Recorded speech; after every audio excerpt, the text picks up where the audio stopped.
In the opening scene, we are introduced to an oppressive dystopian world that is controlled by a so-called state. Their strict rules dominate every aspect of life, and they are known to manipulate minds. Creativity and innovations are replaced by excessive loyalty towards the state's belief. The scene then shifts to a woman named Janet Tyler, who seems to have been kidnapped and brought to this world. She is from another planet where oppression doesn't exist. It turns out that she has just undergone her 11th treatment procedure in hopes of fixing her facial deformity. The state wants her to look normal, like the other people residing here. With her original appearance, she will be hated and rejected by society. Currently confined within a hospital room, Janet's head is completely covered by bandages, obscuring her face entirely from view. The doctors and nurses, who are lurking in the shadows of the darkened hospital room, describe her face as a pitiable, distorted mass of flesh, indicating that she is very ugly. However, the ultimate outcome of the treatment procedure will remain a mystery until the bandages are removed. Janet, who is overwhelmed by the unbearable presence of the bandages on her face, pleads with the doctor. She tries her best to convince him to remove the burdensome coverings ahead of schedule. However, the doctor remains cautious and unsure, expressing doubts about the chances of things turning out well. In an attempt to comfort her, he informs her that there are many others who share the same misfortune. In fact, some people look much worse than she does. He goes on to say that if the current treatment proves unsuccessful, the state would permit her to meet other people of her kind so that they can form a community and feel better about themselves. But this idea only worries Janet even more, as she dislikes living amongst such people. Striving to convince the doctor of her desire to exist as a normal human being, Janet proposes the use of masks in order to hide her face. She even promises that she will never bother anyone or even go near them. To support a living, she will accept any job she can get, whether it be small or big. However, despite all of her claims, the doctor reminds her that social policies are determined by the state, and his actions are bound by the regulations established therein. Janet, who has now become angry, protests vehemently against the injustice of the system. According to her, the state neither possesses divine authority nor the capacity to dictate the course of human lives, so it cannot just punish people for being born with deformities. As Janet's efforts to sway the doctor prove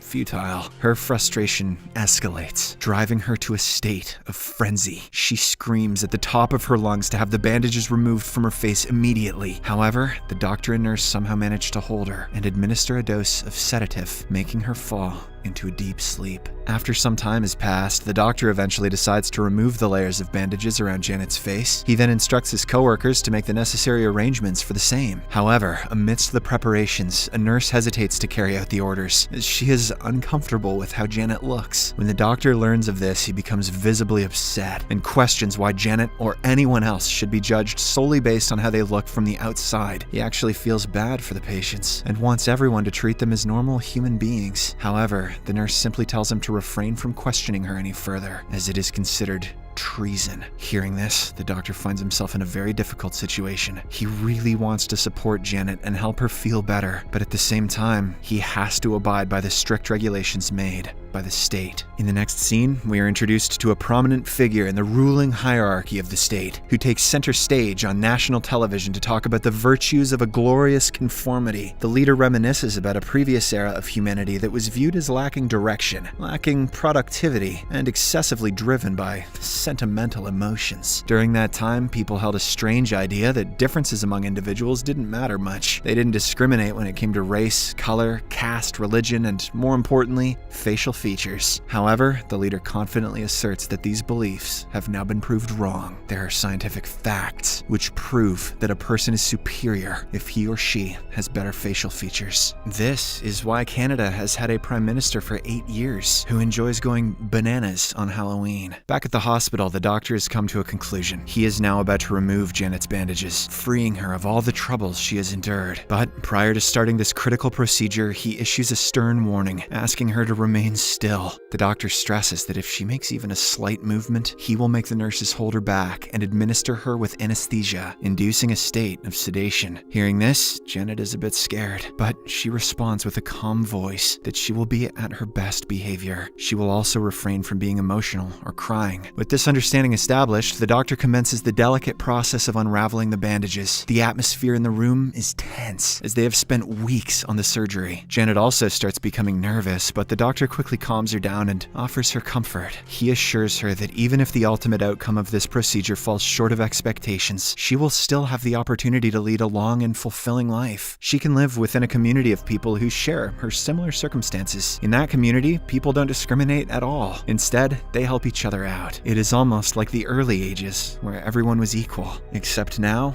they're all poor, too. Hearing all of this, Janet becomes concerned and inquires if there are any alternative options in case of the procedure failure. In response, the doctor discloses that, under specific circumstances, the state permits the extermination of certain individuals deemed undesirable. However, he acknowledges the presence of multiple factors to be taken into account, including Janet's age and overall physical condition. Since she is healthy and young, it is almost certain that she won't be exterminated. After much anticipation, the moment arrives when the last layer of the bandage is finally lifted. Everyone watches with nervousness, hoping that the procedure has worked. However, their expression quickly changes when they catch a glimpse of her face. Sadly, Janet still remains the same, ugly and undesirable. Even after all these procedures, she cannot change what she has become. Following this, we are finally shown Janet's face, which, contrary to our expectations, is strikingly beautiful. She has a mesmerizing appearance, like that of an actress or a model in our familiar world. However, in a shocking turn of events, the camera then pans to the doctors, nurses, and other staff, and we get to know that their faces are completely deformed and twisted. Their faces appear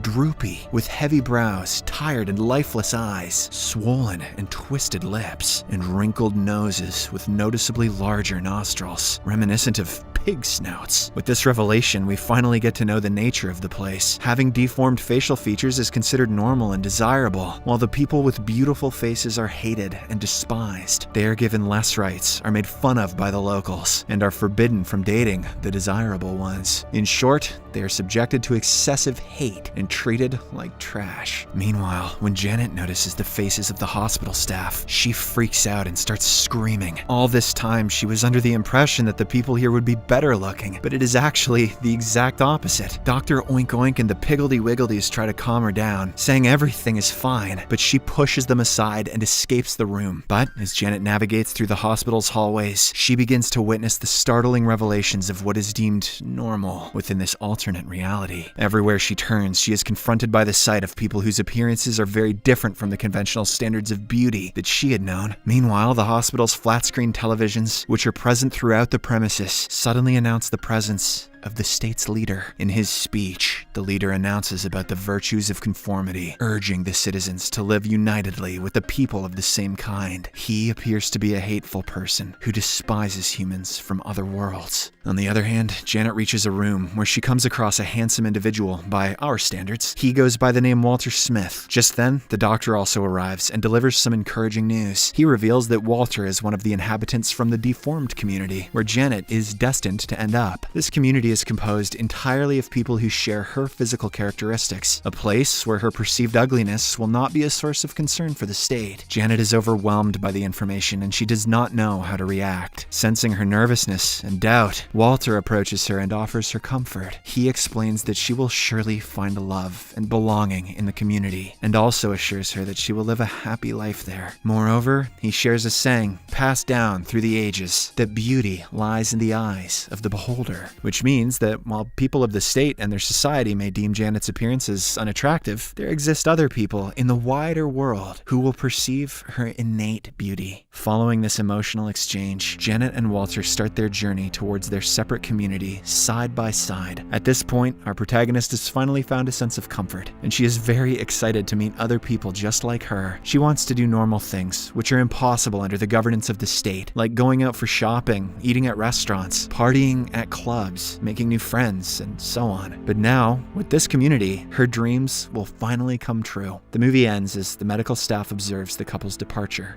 from afar. Subscribe for more videos like this, turn on notifications, and leave a like to help the channel out. Thank you for watching.